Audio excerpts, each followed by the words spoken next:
do not have to have, you wouldn't want to have it. It happened to me, and I didn't know what it was at first. It was like, the sensation that I had was like God reached out inside of me and yanked me inside out. And I had instant diarrhea, vomiting, incredible dizziness. For over an hour I sat like this, with all this dizziness and all these sensations going on, and I couldn't move. I was taken to the emergency at a hospital, and they checked me out totally, thoroughly. What is wrong with them? And they couldn't find anything. I mean, they're full deal. And then I was sent to teams of neurological surgeons that put me on all kinds of equipment, which was kind of fun, because I've been teaching people how to alter consciousness for years. To go from, you're probably familiar with these now, this was before these were familiar, alpha state. Yeah. Well, it's actually beta that we're in now, at least, hopefully. When you go into alpha, it's kind of when you're beginning to go to sleep, or when you're getting into meditation. And then you cycle down into theta, which is 4 to 7 cycles per second.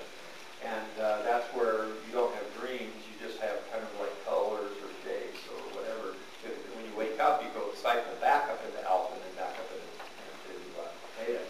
But delta is when you're knocked unconscious, or when you're so asleep, it's 1/2 to 3.5 to 4 cycles per second.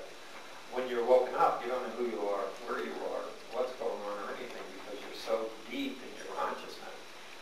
And so I know how to do this, and I know how to do it at will. So I took up all this equipment, and I said, go back and just watch the machines. I didn't say anything about it, and I just went, Delta.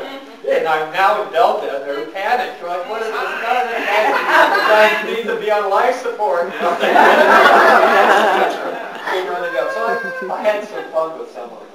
And I went to all kinds of specialists, and I never got a diagnosis. They never knew what was wrong. And at that point, I didn't know what was wrong. I started to get a little glimpse as this went on. It lasted 9 months.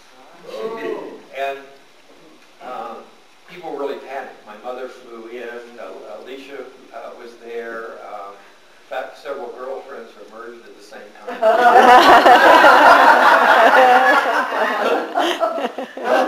You remember that, Alicia?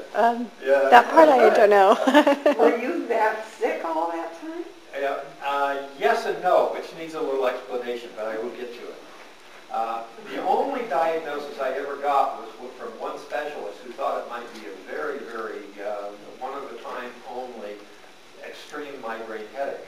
It wasn't that. For 9 what was months. actually happening is my whole physiology was being reworked in order to allow me to do this work, which is why I agreed to be here, to bring about rapid spiritual evolution.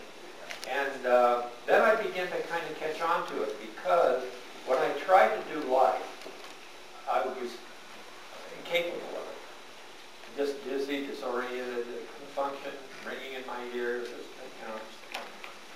But when I would relax, I would be carried into really profound meditative states. And then I think I was cured, and then I would start to, try to do life again, and it would just force me. For 9 months, I was literally forced to be in a deep meditative state. And then it worked its way out of it really fast at the end of 9 months. I always thought it was kind of funny that it was 9 months. Now, I did force myself. I don't know if you remember this, Alicia. I don't know if you were on my support team in this course, but I had my assets on a schedule. And that requires a personal interview to be admitted to it. It's very costly, and if you have a lot of money, you usually don't have a lot of time. And so it's a loss of time for those that don't have the money, and a loss of money for people who have the time. Almost everybody it's a major commitment to. And I had it scheduled coming up, and here I was in a state.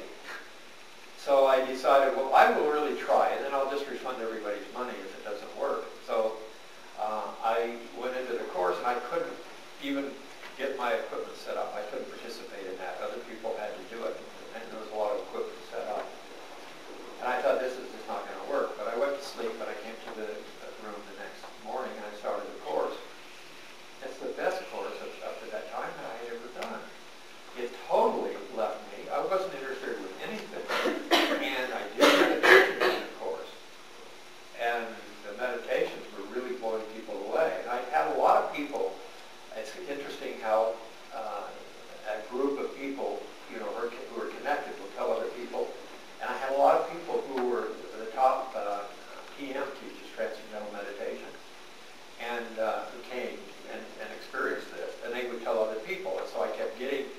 these top transcendental meditation teachers, the ones that were trained personally by Maharishi.